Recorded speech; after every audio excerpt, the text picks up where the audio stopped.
جب کسی انسان سے گناہ سرزد ہوتے ہیں تو عام طور پر 5 نشانیاں جو ہیں وہ ظاہر ہوتی ہیں۔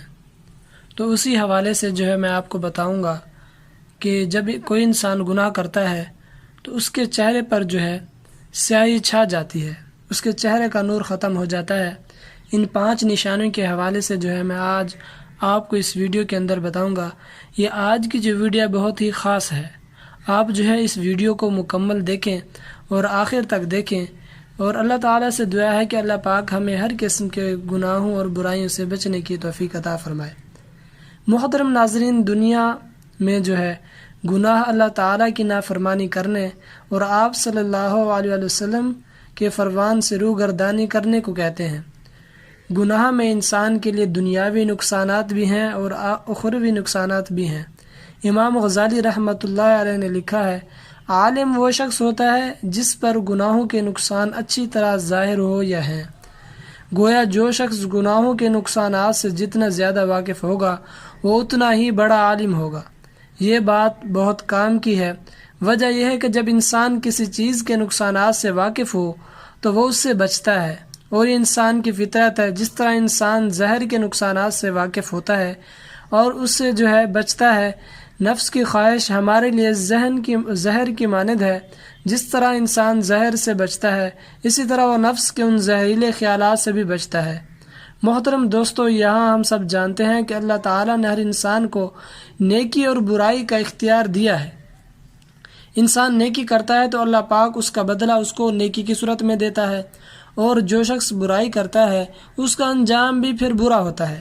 انسان جب نیکی کرتا ہے تو اس کی نیکی جب قبول ہوتی ہے تو اس کی کچھ نشانیاں ظاہر ہوتی ہے، جن کے متعلق جو ہے ہم پہلے ہی ایک ویڈیو بنا چکے ہیں، آپ وہ دیکھ سکتے ہیں۔ اور جب انسان گناہ کرتا ہے تو اس کی بھی کچھ نشانیاں اور علامات ظاہر ہوتی ہیں۔ ان نشانیوں کو جو ہے اپنے اندر جب محسوس کرنے لگیں گے تو آپ کو سمجھ جانا چاہیے کہ ہم کسی گناہ میں مبتلا ہیں یا ہم سے کوئی گناہ سرزد ہوا ہے۔ گناہوں سے پیدا ہونے والی نشانیوں کے بارے میں آج ہم بات کریں گے اس ویڈیو کے اندر، لہٰذا آپ حضرات سے گزارش ہے کہ آپ جو ہے اس ویڈیو کو خاص طور پر مکمل دیکھیں۔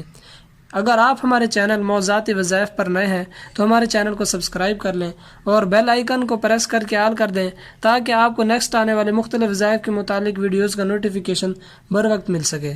جزاک اللہ خیر۔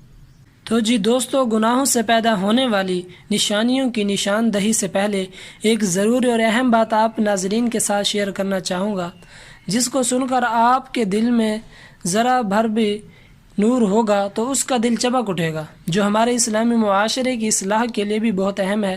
امید ہے کہ آپ حضرات توجہ سے سماعت فرمائیں گے۔ ناظرین کرام، جیسے ہمارے ظاہری جسم کی گندگی ہوتی ہے، اسی طرح گناہ بھی باطنی طور پر نجاست کے معنی ہوتے ہیں۔ چنانچہ ہم جس عضو سے بھی گناہ کرتے ہیں، ہمارا وہ عضو باطنی طور پر ناپاک ہو جاتا ہے، اور جو ہے نجاست کے اندر بدبو پیدا ہو جاتی ہے۔ لہٰذا جن اعضاء سے گناہ کرتا ہے انسان، باطنی طور پر ان سے بعض اوقات بدبو بھی آنے لگتی ہے۔ اس کی دلیل حدیث پاک سے ملتی ہے۔ حدیث مبارکہ کا مفہوم ہے کہ جب انسان جھوٹ بولتا ہے تو اس کے منہ سے بدبو نکلتی ہے، حتیٰ کہ فرشتے بھی اس شخص سے تکلیف محسوس کرتے ہیں اور اس بندے سے دور ہو جاتے ہیں۔ ایک اور حدیث میں آیا ہے کہ جب آدمی کا جو ہے وفات ہونے کا وقت قریب آتا ہے تو ملک الموت کے ساتھ آنے والے فرشتے اس آدمی کے اعضاء کو سونگھتے ہیں۔ جن اعضاء سے اس آدمی نے گناہ کیے ہوتے ہیں تو ان اعضاء سے ان کو بدبو محسوس ہوتی ہے، اور اگر نیک انسان ہوتا ہے تو اس کے اعضاء سے بدبو نہیں آتی۔ لہٰذا نیک لوگوں کے اعضاء سے خوشبو آنے لگتی ہے۔ اللہ تعالیٰ اپنے پسندیدہ افراد کے اور نیکی کی خوشبو جو ہے بڑھا دیتے ہیں، اور وہ لوگوں کو ظاہر میں بھی محسوس ہوتی ہے۔ مثال کے طور پر آپ کو بتاتے چلیں کہ خود نبی کریم صلی اللہ علیہ وسلم کے پسینے مبارک سے اتنی خوشبو آتی تھی کہ مدینہ منورہ کے صحابہ کرام وہ پسینہ بطور خوشبو استعمال کرتے تھے، اور آپ صلی اللہ علیہ وسلم جس راستے سے بھی گزرتے تو وہ راستہ معطر ہو جایا کرتا تھا۔ سیدنا ابو بکر صدیق رضی اللہ تعالی عنہ کو اللہ تعالیٰ نے گناہوں سے اس طرح محفوظ کیا ہوا تھا جس کی وجہ سے ان کے جسم سے خوشبو آیا کرتی تھی۔ اور دوسری طرف گناہوں کی نحوست کی اگر بات کریں تو یہ سن کر یقیناً آپ کے رونگٹے کھڑے ہو جائیں گے کہ انسان اور جانور گناہ گار شخص کو نحوست کا ذمہ دار قرار دیتے ہیں۔ امام مجاہد رحمۃ اللہ علیہ فرماتے ہیں کہ جب قحط سالی پڑتی اور جب بارش رک جاتی تو چوپائے گناہ گار اور نافرمان بنی آدم پر لعنت کرتے ہوئے کہتے کہ یہ ابن آدم کی نافرمانی کی نحوست ہے۔ تو پیارے دوستوں، بزرگوں، بہنوں اور بھائیوں، شریعت مطہرہ میں اس بات کو زیادہ پسند کیا گیا ہے کہ انسان لمبی عبادتیں کرنے کی بجائے گناہوں سے زیادہ بچے۔ مثلا ایک آدمی تہجد نہیں پڑھتا، لمبے لمبے اذکار نہیں کرتا، نفلی روزے نہیں رکھتا، مگر گناہوں سے بچتا ہے اور فرائض پورے کرتا ہے تو اللہ تعالیٰ کا ولی ہے، کیونکہ اس کی زندگی میں گناہوں کا بوجھ نہیں ہے۔ اس لیے مشائخ کہتے ہیں کہ گناہوں سے پہلے بچو، پھر ذکر و اذکار کا فائدہ ہوگا۔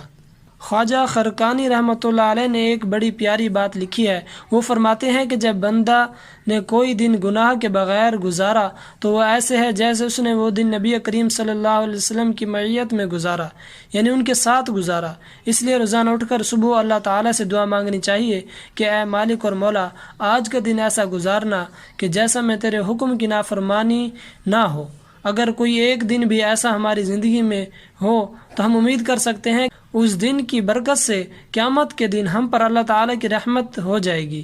اب یہ سب جاننے کے بعد اب ہم گناہوں کے ان نشانیوں کو بتاتے ہیں جن کو پہچان کر انسان اپنے اندر تبدیلی لے آئے اور گناہوں سے توبہ کرنے کی کوشش کر سکتا ہے۔ نبی کریم صلی اللہ علیہ وسلم نے فرمایا جب انسان گناہ کرتا ہے تو اس کی 5 نشانیاں ظاہر ہوتی ہیں۔ سب سے پہلی نشانی یہ ہے کہ اس شخص کے چہرے پر سیاہی چھا جاتی ہے، بے رونقی اور کالک اضطراب کی کیفیت اس کے چہرے پر نمایاں ہو جاتی ہے، اس کے چہرے کا نور ختم ہو جاتا ہے اور اس کا چہرہ بے نور ہو جاتا ہے۔ دوسری نشانی یہ ہے کہ اس کے دل میں اندھیرا چھا جاتا ہے اور وہ پریشان ہوتا ہے کہ میرا کیا بنے گا، اس کا دل بے سکون رہتا ہے کہ میرا کیا بنے گا اور میری زندگی کا کیا بنے گا، اسی طرح وہ سوچتا رہتا ہے۔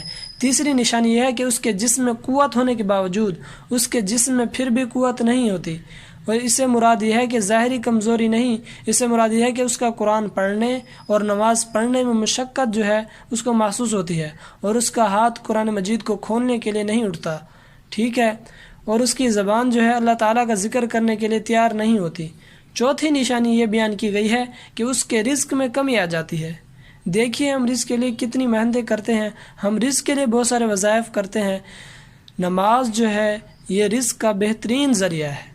چوتھی نشانی کیا بیان کی گئی ہے کہ اس کے رزق میں کمی آ جاتی ہے، یعنی پیسے ہونے کے باوجود، دولت ہونے کے باوجود پھر بھی ہر وقت واویلا کرتا رہتا ہے، ہر وقت سر پیٹتا رہتا ہے کہ میرا گزارا نہیں ہوتا، مال ہونے کے باوجود کمی محسوس کرتا ہے۔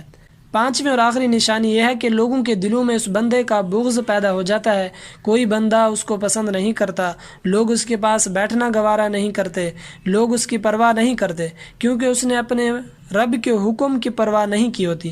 پیارے دوستو، آپ نے دیکھا کہ گناہوں کی کتنی بڑی نحوست ہے۔ ہماری زندگی کی بے چینی کا سب سے بڑا سبب ہمارے گناہ ہی ہیں۔